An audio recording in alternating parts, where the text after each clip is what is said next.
The HOA thought they had me cornered. Karen stormed up, waving a $3,200 fine for fishing in the community pond. Minutes later, police cars rolled in. But they had no idea what I'd already planned, and when the truth came out, the entire neighborhood froze. The late summer sun had just begun to dip behind the rows of identical suburban houses when the shouting started.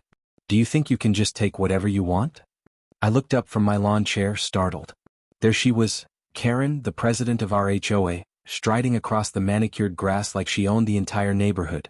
Clipboard in one hand, fine notice in the other, she pointed straight at me with her acrylic nails, her voice sharp enough to turn heads 3 houses down. "You've been fined," she declared, waving the paper in the air like a royal decree. $3,200. For fishing in the community pond. For a second I thought she was joking. Fishing? I glanced at the small tackle box sitting by my feet, then at the pond behind me where my line still dipped lazily in the water. Catch and release had been my way to unwind after work. Never once did I think it was a crime. 3,000. I repeated slowly, rising to my feet. For fishing? Neighbors were already beginning to gather. Curtains twitched. A couple walked their dog a little slower just to catch more of the show. Karen thrived on that attention. "Yes," she snapped. The HOA board voted unanimously. "You violated Rule 14.3, no unauthorized removal of community resources. That pond belongs to all of us, not just you." I blinked at her. "I didn't remove anything. I let every fish go." Karen smirked, enjoying herself. "Intent doesn't matter. Rules are rules. You'll need to submit payment within 10 business days, or we'll be forced to escalate." Her voice was loud enough that the words carried across the cul-de-sac. I could feel the judgment in every whisper, every stare. "You're kidding, right?" I said, heat creeping into my voice. $3,000? That's more than my mortgage this month. Karen leaned in, lowering her tone just enough so only I could hear. "Think of it as a lesson. People like you need to understand, this community doesn't belong to just anyone. We keep standards here." That word, people like you, hit harder than she intended. My jaw tightened. "Karen," I said firmly, "you're out of line. I'm not paying a cent." Her eyes narrowed, lips curling into a smile that wasn't really a smile at all. She scribbled something on her clipboard. "Then we'll see you in court," she said sweetly before raising her voice again for the neighbors' benefit. "Ladies and gentlemen, we'll make sure justice is served here. The HOA won't tolerate freeloaders." The crowd murmured. I wanted to shout back to explain, but what good would it do? She thrived on drama. My wife stepped out from the porch, concern on her face. "What's going on?" she asked softly. Karen turned on her instantly. "Ask your husband why he thinks he's above the rules. He'll be paying the price soon enough." I took a deep breath, forcing calm. "This isn't over, Karen." "Oh, I know," she replied, already strutting back to her SUV. "It's just beginning." The paper she left behind felt heavier than any piece of paper should. $3,200. 10 days. My neighbors kept staring long after she drove away. Some sympathetic. Others judgmental. Either way, I knew the rumor mill would churn before nightfall. That evening, I sat at the kitchen table, the fine notice spread out in front of me. My wife read every line twice, shaking her head. "This is ridiculous," she said. "They can't just." "They think they can," I interrupted. "She thinks she can." Anger mixed with dread in my chest. $3,000 wasn't just a number, it was a statement. A message, fall in line or be crushed.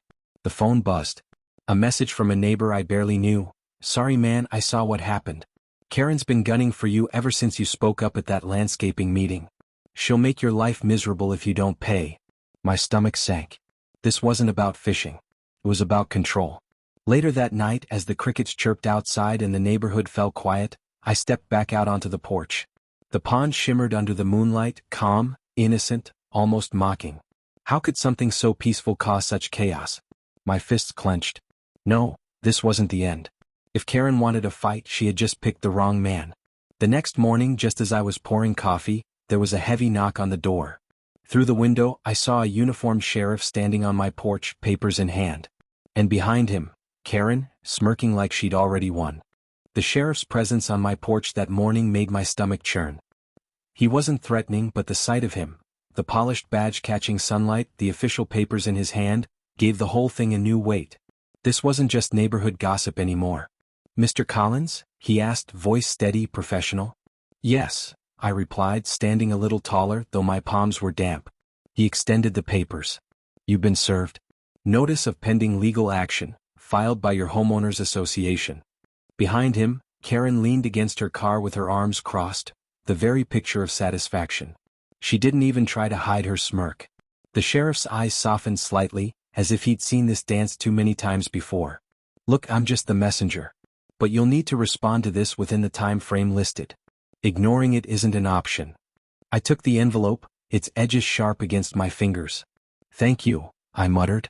Karen called out, her voice dripping with mock sympathy. Guess you'll learn the hard way, huh? I ignored her. The sheriff gave me a polite nod and walked back to his cruiser. Karen lingered just long enough to make sure half the neighborhood saw her little victory parade before driving off. Inside, I tore the papers open. My wife hovered nearby, anxious. Plaintiff, Willow Creek HOA. Defendant, James Collins. Charge, unauthorized exploitation of community property. Demanded compensation, $3,200 plus legal fees. I dropped the papers onto the table, disgusted. Exploitation? I didn't take a single fish. They're twisting words, my wife said, her voice trembling with frustration. They're making it sound criminal. And that was exactly the point. Over the next week, the harassment ramped up. HOA letters arrived daily. They weren't just about the fishing anymore. Suddenly my trash bins were improperly stored, my lawn out of compliance, my shed unauthorized. Every note felt like a dart thrown just to break me down. At the mailbox one evening, my neighbor Mark, one of the quieter types, gave me a sympathetic look. Karen's got the board wrapped around her finger, he whispered. Once she sets her sights on you, it's over. Not if I fight back, I said, jaw tight. He glanced nervously at Karen's house, curtains twitching as if she were always watching. Careful. Last guy who tried that had to sell and move. That night I couldn't sleep. The stack of violation notices on the kitchen counter seemed to grow taller every time I looked at it. Each one more absurd than the last. On the 7th day I decided enough was enough. I walked into the HOA board meeting. The room smelled of stale coffee and self-importance.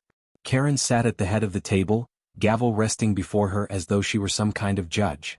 The other board members, 3 middle-aged men and 1 woman, all avoided my eyes as I walked in. Mr. Collins, Karen greeted with exaggerated politeness. Here to admit your mistake and pay your fine?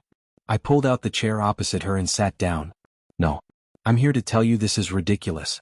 I didn't steal anything. I didn't break any law. You can't just invent fines out of thin air. She tilted her head, smile growing colder. Oh, but we can. It's in the bylaws. Rule 14.3, Section B. Any removal, damage, or exploitation of common property will result in fines. I returned the fish, I said, exasperated. They're still swimming in that pond. The board members shuffled papers, avoiding my gaze. Karen leaned closer, lowering her voice just enough so it felt personal. James, pay the fine. Or you'll regret it. The threat hung in the air like smoke. I looked around the room. Not one of the board members met my eyes. They were complicit or too afraid of Karen to speak. I stood. Then I'll see you in court. Her smile faltered just for a moment. The escalation didn't stop there. Within days, a bright orange notice was taped to my door. Failure to comply with HOA directives may result in lien against property. I tore it down, furious. Later that night, as I was hauling the trash out, headlights swept across my driveway. A car slowed to a stop. Karen rolled down the window, her smirk visible even in the dark. You really think you'll win? She called. This neighborhood was built on rules. Without people like me, it would fall apart. I walked closer, voice low. This isn't about rules. It's about control. She didn't deny it. She just smiled wider, then drove off. The next morning, my wife handed me a fresh envelope from the mailbox. Another violation. This one claimed my mailbox itself, the same one that had been there since the house was built, was not compliant with neighborhood aesthetics. It would have been laughable if it weren't so exhausting. I sat down, rubbing my temples. She's trying to bury us under paperwork. My wife's eyes hardened. Then dig. Find out how she's allowed to do this. Her words stuck with me. That night, after she'd gone to bed, I pulled the HOA binder from the shelf. Every homeowner received one when they moved in, the so-called covenants, conditions, and restrictions. It was thick, dry, and written in legalese, but it held the answers. Page by page I combed through it. Rules about lawns, fences, paint colors. Restrictions on pets, parties, and even holiday decorations. But then, buried in Section 14, I noticed something. Rule 14.3, the fishing clause. It stated clearly that unauthorized removal of wildlife was prohibited. But there was no mention of catch and release. No mention of the pond's ownership either. That struck me as odd. I flipped further to the property maps. My finger traced the lines, the shaded areas marked as HOA jurisdiction. Roads, sidewalks, the community park. But the pond wasn't shaded. It sat just outside the HOA's boundary lines. My pulse quickened.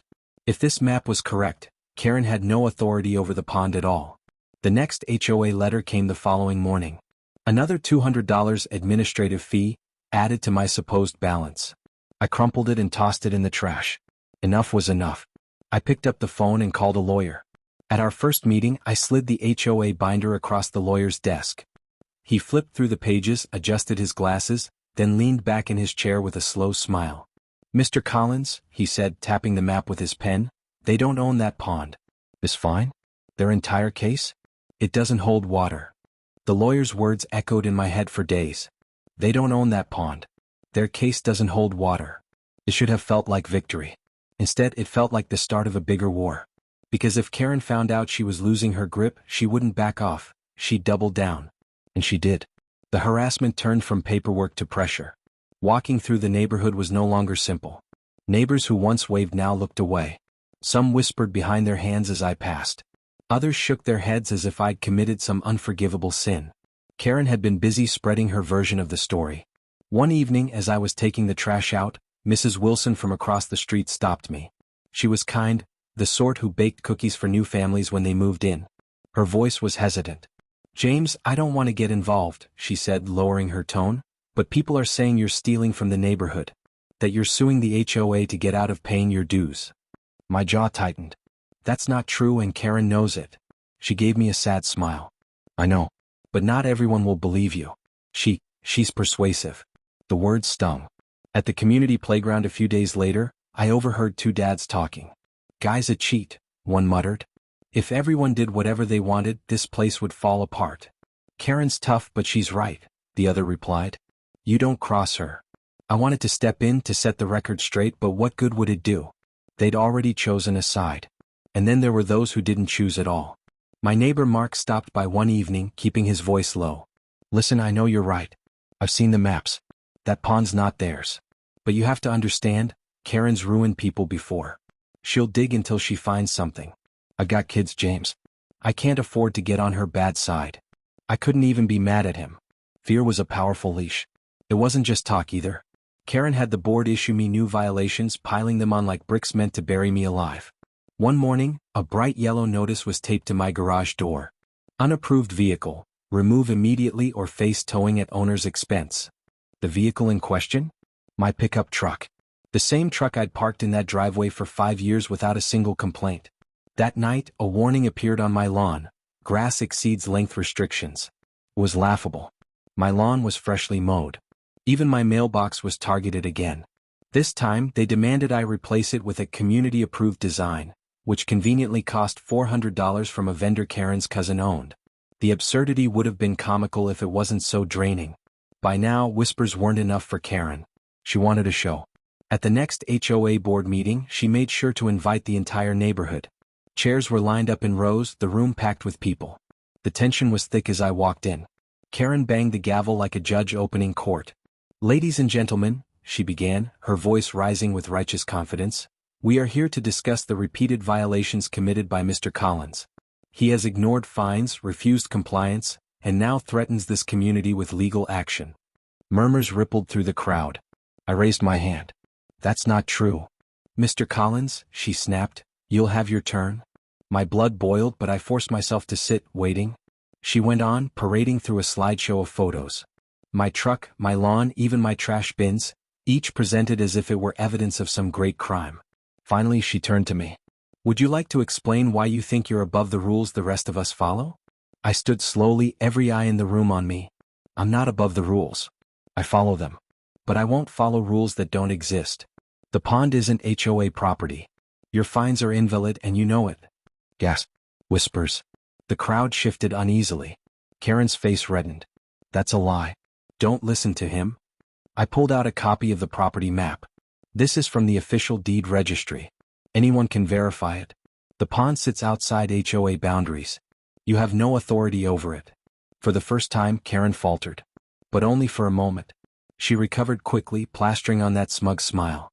Paperwork can be forged. Mr. Collins is misleading you all. The board members looked at each other nervously. No one spoke. The room buzzed with doubt. I could see it in their faces, some starting to question, others clinging to Karen's certainty.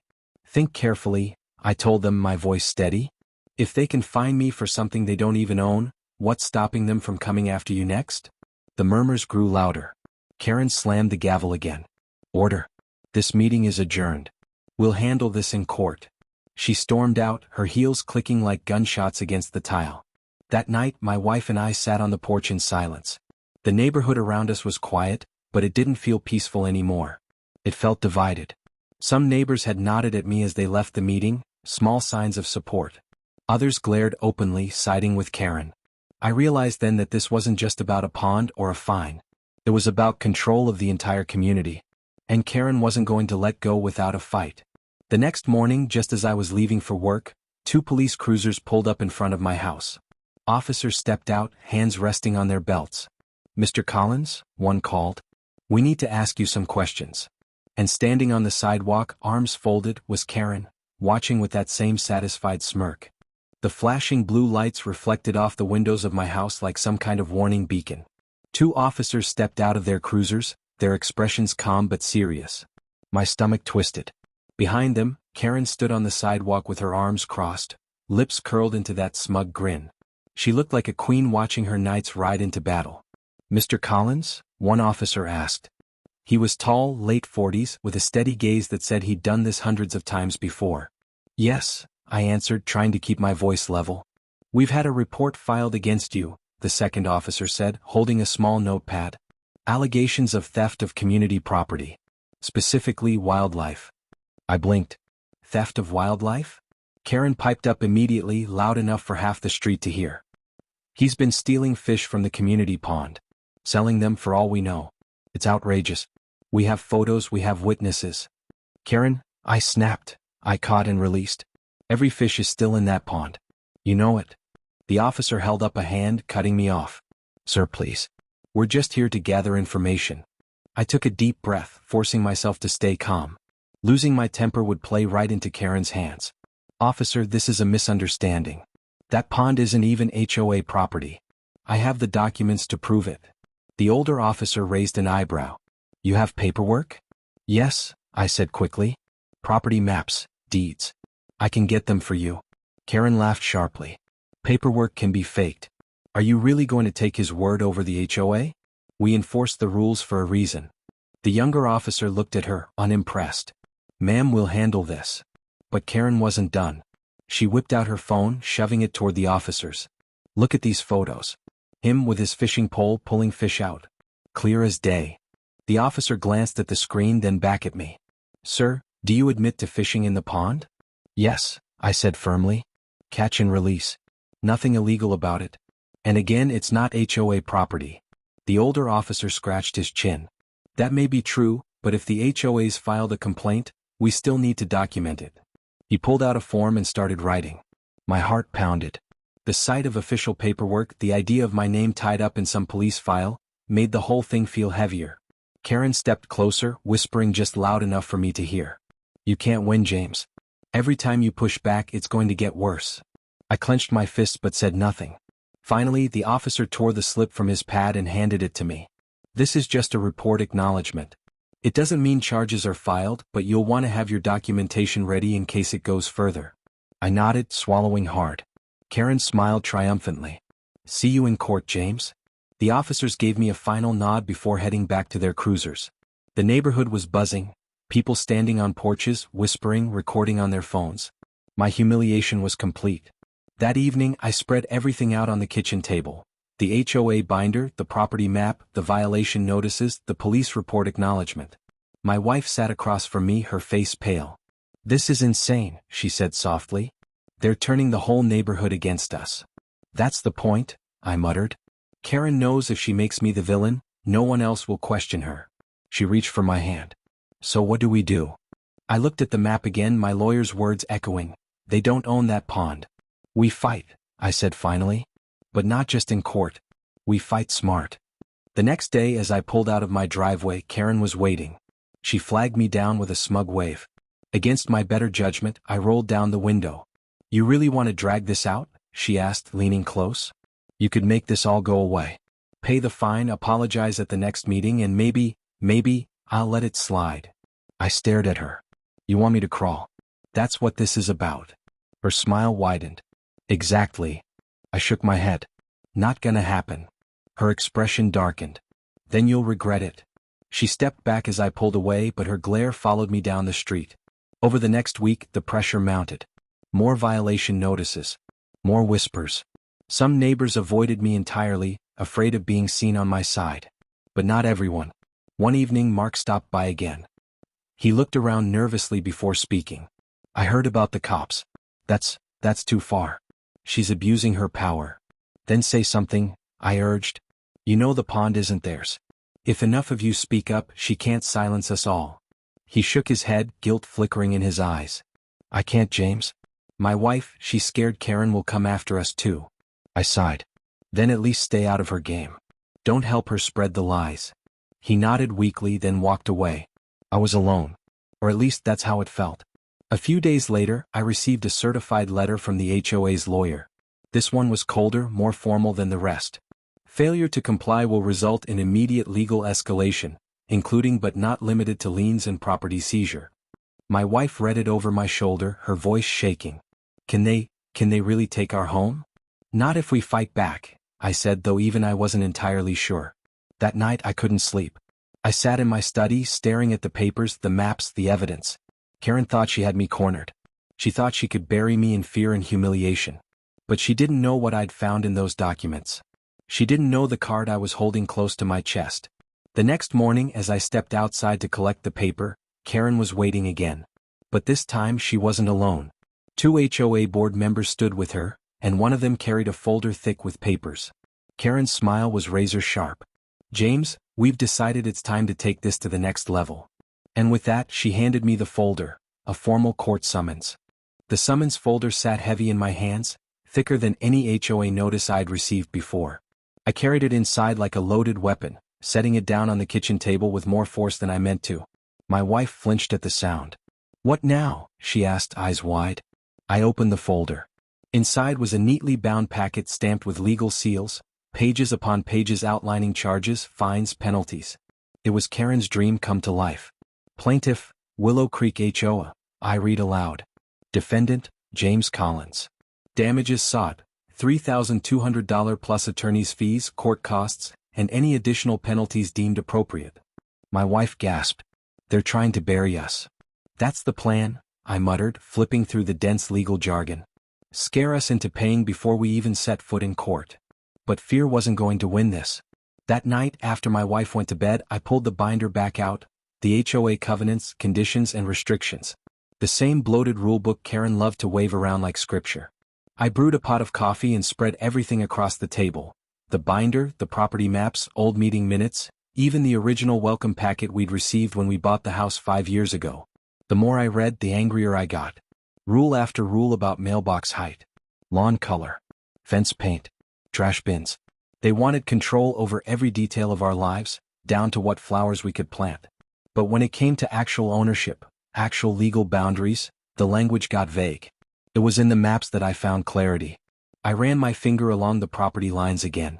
The pond was there, unmistakable, sitting just beyond the shaded HOA territory. It wasn't even close. The map clearly stopped before it reached the water. Which meant Karen's entire crusade rested on a lie.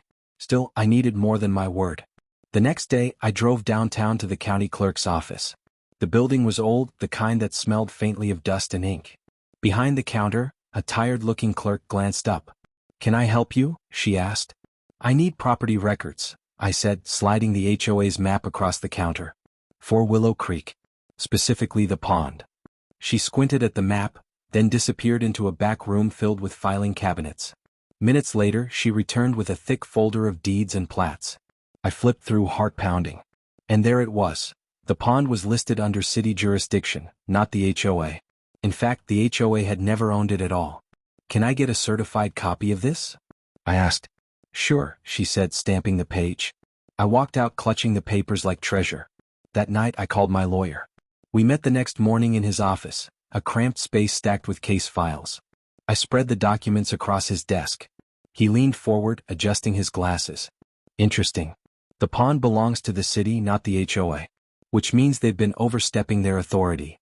"Exactly," I said. "So this fine is worthless, right?" He nodded slowly. "More than that. If we play this right, we can turn the tables. Not only get the case dismissed, but potentially hold them accountable for harassment." The word harassment hung in the air like music. Finally, some justice. But Karen wasn't giving up. The next day, another violation appeared on my door. This time, unapproved construction materials visible in yard. The materials in question? A couple of 2x4s stacked near my garage, waiting for a weekend project. I laughed bitterly as I crumpled the notice. She was desperate now, throwing everything at me just to rattle me. But instead of rattling me, it fueled something else. If she wanted to play hardball, I'd give her something real to fight about. That night, I sat at my workbench sketching ideas. A deck. Right by the pond. My land, my rules. Something visible. Permanent. Something Karen couldn't ignore. Still, I wasn't reckless. I brought the idea to my lawyer first. "Legally," he said, scanning my sketches, "if the property line checks out, you're within your rights. But understand this, doing this now is going to escalate things. It's like waving a red flag in front of a bull." "Good," I said. "Let her charge. This time I'll be ready." He smirked, sliding the certified map back across the desk. "Then build it. And when she tries to stop you, we'll hit back with this." The next weekend I got to work. The smell of cut lumber filled the air, the rhythmic thud of the hammer echoing down the street. Neighbors peeked from their porches. Some curious, some disapproving. Karen, of course, appeared within minutes. She marched straight across the grass, clipboard in hand. "What do you think you're doing?" she snapped. "Building," I said simply, wiping sweat from my forehead. "You can't build there. That's common property." I smiled, holding up the certified deed copy. "Actually, it's not. This is my land. Every inch of it is legal." Her face flushed red. "This isn't over." "I know," I said calmly, driving another nail into the beam. Over the next few days, the deck began to take shape. Posts, beams, planks, a physical symbol of defiance. Some neighbors slowed their cars to watch. A few even gave me discreet thumbs up. Karen, though, hovered constantly, snapping photos, calling out violations, barking empty threats. But for the first time in weeks, I felt in control. One evening, just as I was packing up my tools, I saw headlights sweep across the yard. A black SUV rolled to a stop, and out stepped Karen, flanked by two men in suits. She smiled coldly. "James, meet the HOA's legal team. They'd like a word." Karen's SUV idled at the curb, its headlights glaring against my half-finished deck. She stepped out with two men in tailored suits, their polished shoes clicking against the pavement. Each carried a leather briefcase. "James," she called sweetly, though her eyes glittered like knives. "These are Mr. Dalton and Mr. Harris, Willow Creek HOA's legal counsel. They'd like to have a word." The taller lawyer, Dalton, adjusted his tie. "Mr. Collins, we're here to inform you that your so-called construction is a direct violation of HOA bylaws. You are required to cease immediately." I leaned against a post, hammer still in hand, sweat dripping down my temple. "Funny," I said, "because this deck sits squarely on my property. And unless you've suddenly acquired new borders, you have no authority here." Harris smirked. "That pond is common property, maintained by the HOA. I cut him off, pulling the folded, stamped document from my back pocket. "Not according to the county clerk. This is a certified copy of the property records. The pond belongs to the city. And this land." I tapped the planks beneath my boots. "Mine." For once, Karen's smile faltered. Dalton's jaw tightened. "Regardless, you'll be hearing from us in court." "Looking forward to it," I replied, slipping the document back into my pocket. They retreated, but Karen lingered, her voice dropping to a hiss. "You think this little stunt will save you? You're making enemies you can't afford." I met her glare evenly. "Maybe. But at least I'm not making them by lying." Her face reddened, but she said nothing more. She climbed back into the SUV, slamming the door. As the car pulled away, I could hear my neighbors whispering. Some stood on porches, others gathered in driveways, watching every second of the showdown. And for the first time I noticed something. Not all of them were glaring. A few looked impressed. The next morning, construction continued. Every strike of the hammer felt like a declaration. The frame took shape, then the joists, then the deck boards. Mark wandered over, hands shoved in his pockets. "You're really doing it, huh?" "Yep," I said, driving in another nail. He glanced around nervously. "Karen's going to explode." "She already has." I nodded toward the pile of notices crumpled in my trash bin. "At this point, what's one more?" Mark chuckled softly, then lowered his voice. "For what it's worth, I'm rooting for you." It wasn't much, but it was something. By midweek, the deck stretched proudly along the edge of the pond. Wide, sturdy, big enough for a family barbecue. Every plank gleamed in the sunlight, freshly stained. Neighbors slowed their cars as they passed. Some shook their heads disapprovingly, but others honked lightly, even giving discreet waves. The tide was shifting. Karen, of course, was relentless. She marched down daily, snapping photos, shrieking about bylaws, scribbling furiously on her clipboard. "This is illegal. You'll regret this," she shouted one afternoon, her voice carrying across the pond. I held up the deed copy again, waving it like a flag. "Show me where it says otherwise." Her face flushed scarlet. She stormed off, muttering threats. But she wasn't done. That Friday, a city inspector showed up, clipboard in hand, neon vest catching the afternoon light. "Mr. Collins?" he asked. "That's me. Got a report about unauthorized construction." I sighed. "Let me guess, Karen?" He didn't confirm, but his smirk said enough. I showed him the permits, the stamped property map, the deck in progress.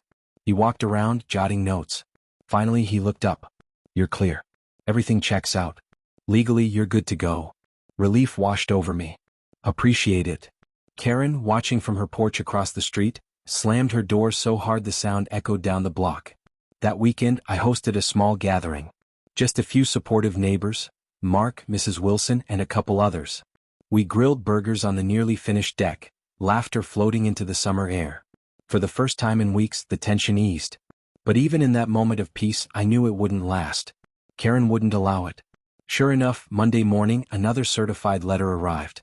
This time it wasn't a violation notice. It was a formal injunction request, an attempt to stop construction through court order. I brought it straight to my lawyer. He scanned the pages, then leaned back, shaking his head. "They're desperate," he said. "And desperate people make mistakes." "What kind of mistakes?" I asked. He tapped the papers. "This injunction cites the pond as exclusive HOA property. But we already have certified county records proving otherwise. If they push this in front of a judge, it won't just collapse. It could backfire. Badly." "How badly?" "Badly enough to expose them. Badly enough for sanctions." I felt a flicker of hope ignite. For weeks, Karen had been in control, but maybe, just maybe, that was about to change. The next HOA meeting was a powder keg. The community center was packed wall to wall. Karen sat at the head of the table, her lawyers flanking her like bodyguards. When I walked in, the whispers surged. Some hostile, some curious. All eyes turned toward me. Karen banged the gavel. "This meeting is to address Mr. Collins' blatant disregard for community rules." I cut her off, pulling the certified deed from my folder and holding it high. "This is a certified county record. The pond is city property. You've been lying to everyone here." Gasps rippled through the room. Neighbors craned their necks, trying to catch a glimpse of the document. Karen's face drained of color, then quickly flushed crimson. "That paper means nothing. We maintain that pond. That makes it ours." The room buzzed with unease. Even some board members looked doubtful. I laid the deed flat on the table. "Maintenance doesn't equal ownership. You've been abusing your power, fining people for things you can't even regulate." Karen sputtered, struggling for words. Her lawyers whispered urgently in her ear, but the damage was done. For the first time, I wasn't the one on defense. The judge's clerk stepped into the back of the meeting room, carrying a stack of official-looking papers. "Court date has been set," he announced. "Collins versus Willow Creek HOA. All parties required to appear." Every head turned toward Karen.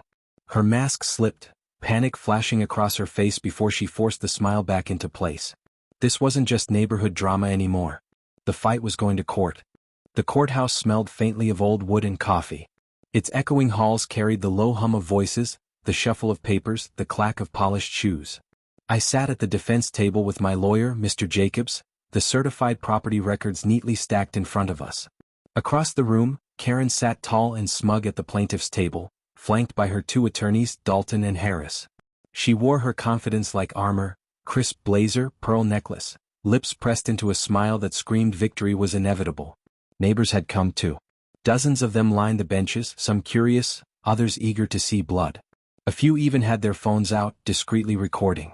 This wasn't just a court hearing anymore, it was a spectacle. The bailiff's voice cut through the tension.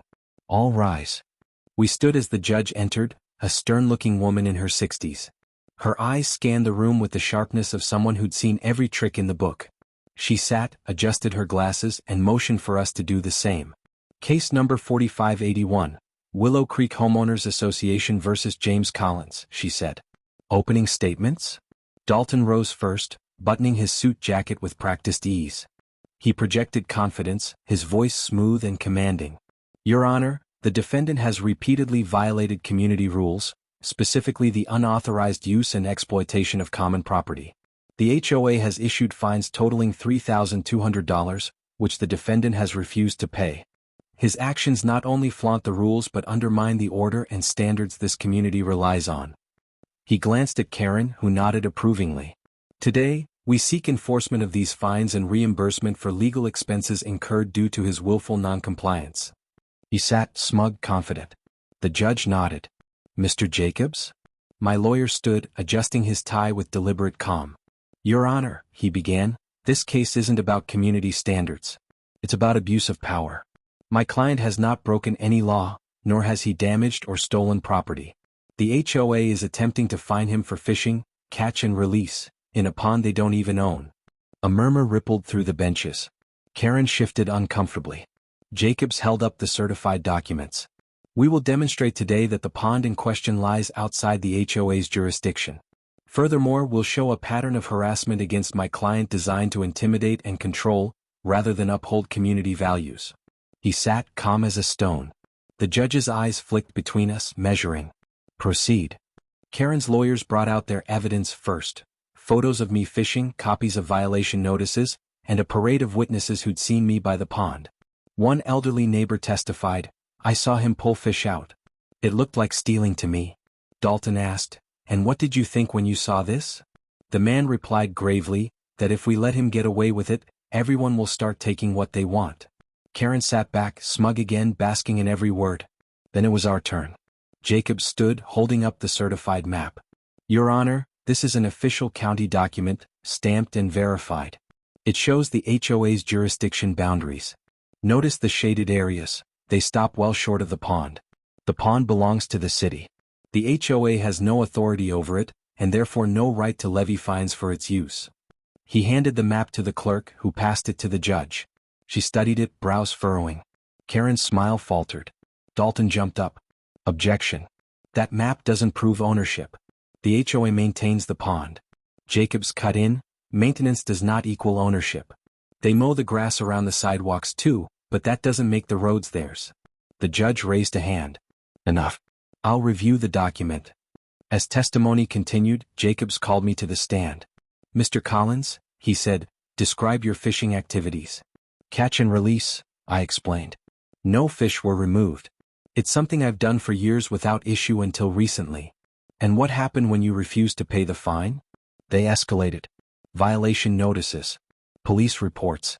Even a lien threat. None of it based in law. Karen's eyes blazed as I spoke, her composure cracking. Dalton cross-examined, trying to rattle me. Mr. Collins, isn't it true you knowingly fished in a pond marked as common property? No, I said firmly. Because it's not common property. And I have the documents to prove it. Dalton sneered, but the murmurs from the benches told me the crowd was listening. Finally, Jacobs called the city clerk from the records office. She testified under oath that the pond was indeed listed as city property. The HOA had no deed, no ownership claim. It was the dagger we needed. Karen paled, her hand tightening on her clipboard until her knuckles whitened. The judge leaned forward, adjusting her glasses again. So, the HOA has been issuing fines for property it does not legally control? Dalton scrambled. Your Honor, we believed in good faith. Good faith doesn't excuse overreach, the judge snapped. Karen's composure crumbled. She stood abruptly. We've kept that pond clean. We've enforced order. Without us, this neighborhood would fall apart. The judge fixed her with a stare sharp enough to cut glass. Sit down, Ms. Whitfield. The room buzzed with whispers. Neighbors who once looked at me with suspicion now exchanged wide-eyed glances. For the first time the tide was turning. The judge rapped her gavel. We'll reconvene after recess to deliver a ruling. We stood, filing out of the courtroom. Outside in the hallway, Karen stormed up to me, her lawyers struggling to keep pace. You think this is over? She hissed, eyes blazing. Even if we lose here, you'll regret ever crossing me. I met her glare evenly. No, Karen. For once, you're the one who's going to regret it. Her face flushed scarlet. She spun on her heel, storming off with her entourage. As we prepared to return for the verdict, Jacobs leaned close. She's unraveling. If the judge rules in our favor, we won't just win, we can file for damages. Turn this whole thing back on her. Hope surged in my chest. Weeks of humiliation, of harassment, of fear, it all came down to this. But deep down, I knew Karen wouldn't go quietly. And I was right. When we re-entered the courtroom, the judge's clerk handed her a sealed envelope. She read it, then looked up, expression grim. There's been a new development, the judge said. Before I deliver my ruling, I need clarification on additional evidence just submitted by the plaintiff. Karen's smile returned, sly and venomous. She wasn't done yet. The judge's announcement hit like a thunderclap. Additional evidence has been submitted by the plaintiff. Every head in the courtroom turned toward Karen. She sat tall, lips curved into a triumphant smile, hands folded neatly on her lap. For a moment she looked like she'd already won. Dalton rose, holding a folder aloft. Your Honor, the HOA has obtained maintenance agreements dating back 15 years.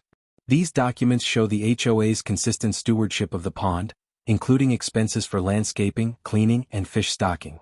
We contend that this establishes de facto ownership. Murmurs swept the benches. Some neighbors nodded, buying into the logic. Karen basked in it, her smugness radiating. The judge raised an eyebrow. Let me see those documents. The folder was passed up. She flipped through it, her face unreadable. My heart hammered. Was this it? Had Karen found a loophole that could undo everything? Jacobs leaned toward me, whispering. Relax. Maintenance isn't ownership. They're reaching. Still, I couldn't shake the knot in my stomach. Dalton continued, his voice swelling with confidence. Your Honor, the HOA has invested thousands over the years. To strip them of authority now would undermine the community's stability. We urge the court to enforce the fines as a matter of precedent and fairness. Karen's eyes locked on me across the room, gleaming with malicious satisfaction. Jacob stood slowly. His calmness was deliberate, a counterweight to their theatrics. Your Honor, he said, no amount of landscaping receipts or fish stock invoices changes the law. Ownership requires deed, title, or legal transfer. The HOA has none. What they've submitted are expenses, proof only that they chose to spend money on property they never owned. The judge's gaze hardened. Mr. Dalton, do you have any deed or title to present? Dalton hesitated. We do not. But our interpretation. The judge cut him off. Interpretation does not override legal fact. The murmur in the benches shifted, this time in my favor. Karen's smile flickered. Jacob seized the moment. He stepped forward, holding up the certified deed copy we'd obtained from the clerk's office. This, he said firmly, is a legally binding record from the county. The pond is city property. The HOA cannot fine residents for its use.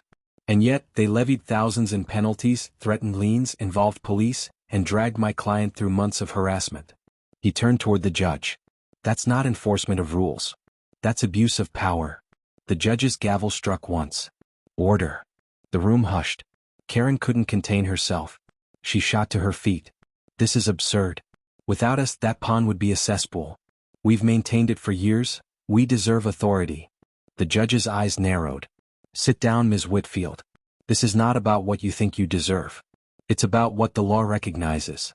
Karen hesitated, then slumped into her chair, face red with fury. For the first time she looked small. When the judge spoke again, her tone was final. The court finds that the Willow Creek HOA does not hold ownership of the pond in question. As such, the fines levied against Mr. Collins are invalid. Furthermore, the court recognizes a troubling pattern of overreach and harassment. Gasps erupted. My chest tightened, relief, disbelief, vindication all at once. But the judge wasn't done. Effective immediately, the $3,200 fine is void. Additionally, the HOA is ordered to cover the defendant's legal fees. The courtroom exploded. Neighbors whispered, some clapped softly. Karen sat frozen, her mouth slightly open, eyes wide. Jacobs leaned toward me, a satisfied smile tugging at his lips. We did it. But deep down, I knew Karen wouldn't accept defeat gracefully. The judge banged her gavel again. This ruling should serve as a reminder that HOA authority has limits. Abuse of power will not be tolerated in this court. Case closed. The gavel struck one final time. I exhaled for what felt like the first time in weeks. Outside the courthouse, reporters from the local papers snapped photos. Neighbors swarmed, some congratulating me, others whispering nervously about what this meant for the future. Karen stormed past, her heels clicking like gunshots on the steps. Her lawyers trailed behind, faces grim. I should have felt satisfied watching her unravel. Instead I felt wary. Because even cornered, Karen was dangerous. Sure enough, as she reached her car, she turned back, her voice sharp enough to carry across the parking lot. This isn't over, James. You humiliated me today. You'll regret it. Her words cut through the crowd like a blade. People gasped. Some even recorded. But I didn't flinch. The only one humiliated here is you, Karen. And you did it to yourself. Her face twisted, a mix of rage and desperation. Then she slammed her car door and screeched away. For a brief moment I thought it was over. The fight, the harassment, the sleepless nights. But the quiet that followed felt uneasy.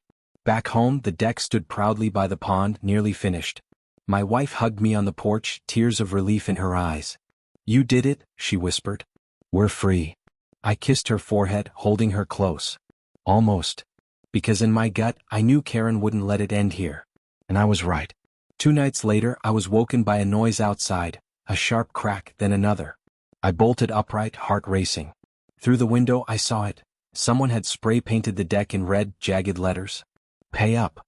And in the shadows at the edge of the street, I swore I saw Karen's silhouette. The red spray paint dripped down the boards of my deck like a wound. Pay up, it screamed in jagged, angry letters, glowing under the faint wash of the streetlight. My stomach churned. This wasn't just fines and notices anymore. It was vandalism. Personal. My wife came rushing out in her robe, gasping when she saw it. James? I put an arm out. Stay back. Don't touch anything. We'll call the police. Sure enough, an officer arrived within half an hour. He clicked his pen, scribbling notes, the beam of his flashlight sweeping across the crimson letters. Any idea who might have done this? He asked. I hesitated. The image of Karen's silhouette at the edge of the street burned in my mind. But suspicion wasn't proof. I've got a good idea, I said carefully, but nothing I can prove. The officer gave me a sympathetic look. Well, file the report. Maybe a neighbor's camera caught something. In the meantime, I'd suggest cleaning it up quick before it sets in. As he left, I saw curtains twitching up and down the street. The neighborhood was watching. Always watching. The next morning, I scrubbed the deck clean. Neighbors passed by, some pretending not to notice, others slowing down to stare. But something was different. Mrs. Wilson stopped by with a bucket of soapy water. You shouldn't have to do this alone, she said softly. Karen's gone too far. Mark came by too, helping me rinse the boards. A few of us were starting to see it. The lies. The harassment. The way she twists everything. For the first time, support wasn't whispered in the dark. It was showing up in daylight. By the weekend, the deck was finished. Wide planks stretched out over the pond, railings solid, string lights hanging overhead. It looked less like a backyard project and more like a statement. That Saturday night, I invited neighbors for a barbecue. The smell of grilled burgers and ribs floated through the air. Kids laughed, chasing each other across the grass. Music played low from a speaker. For a few hours, the tension lifted. We sat on the deck, plates balanced on laps, drinks in hand, laughter mingling with the sound of water lapping against the shore. This is what community should feel like, Mrs. Wilson said, smiling. Not fines and threats, Mark added. Just neighbors. I looked around at the faces illuminated by the string lights. People who had once looked at me with suspicion now relaxed, smiling. For the first time in weeks, I felt something close to peace. But peace never lasted long with Karen. From across the street, her curtains twitched. I knew she was watching. Later that night, as people began to leave, headlights flared. Karen's SUV rolled slowly past, her window down. Her face was twisted with fury as she scanned the scene. The deck, the laughter, the empty plates. For a moment our eyes met. Her lips moved, though the engine's rumble drowned her words. But I could read them clear as day. This isn't over. The next morning I found a letter stuffed into my mailbox. Not an official notice this time, handwritten. Enjoy your little victory. The board won't forget. Neither will I. No signature. No need. I brought it straight to Jacobs. He read it, eyebrows lifting. This is intimidation. Keep it. It'll help us later. Later? I asked. He smiled thinly. We're not done. Not yet.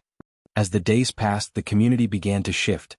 More neighbors started stopping by, offering quiet words of encouragement. Someone even dropped off a bottle of wine with a note. Thanks for standing up.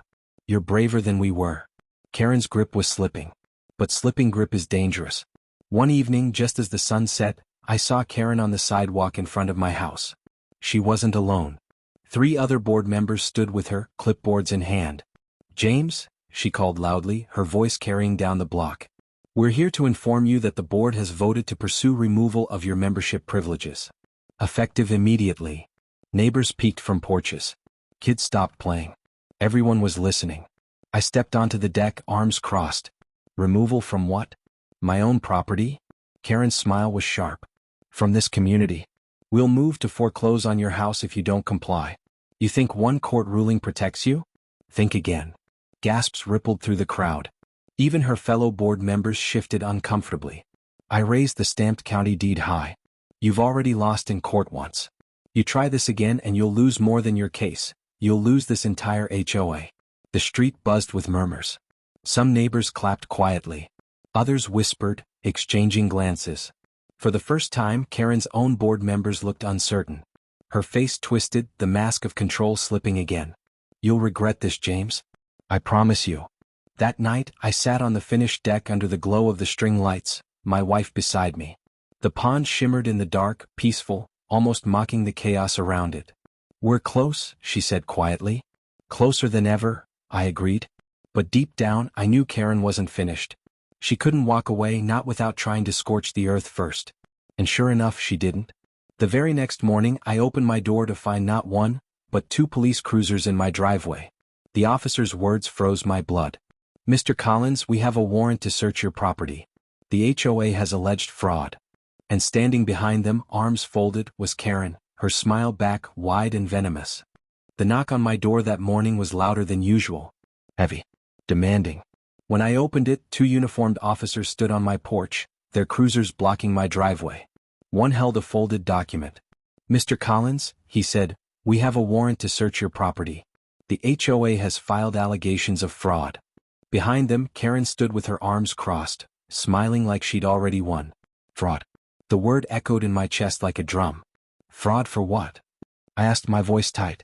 Allegations of falsified documents, the officer explained. Specifically, property records. Karen's smile widened. She thought she had me cornered again. But this time I was ready. Officers, I said calmly, come inside. You'll want to see something. I led them to my study where the certified property records sat neatly in a folder. Stamped. Signed. Notarized. I handed them over. These are direct from the county clerk's office. You're welcome to verify them. One officer examined the documents, brow furrowing. He turned to the other. These are official. Fraud doesn't hold up here. Karen's face fell, the smugness draining away. You see, I said, turning toward her. She's weaponizing the police now. Wasting your time. Wasting everyone's time. The officer exhaled sharply, clearly annoyed. He turned to Karen. Ma'am, if you knowingly filed a false police report, that's a serious offense.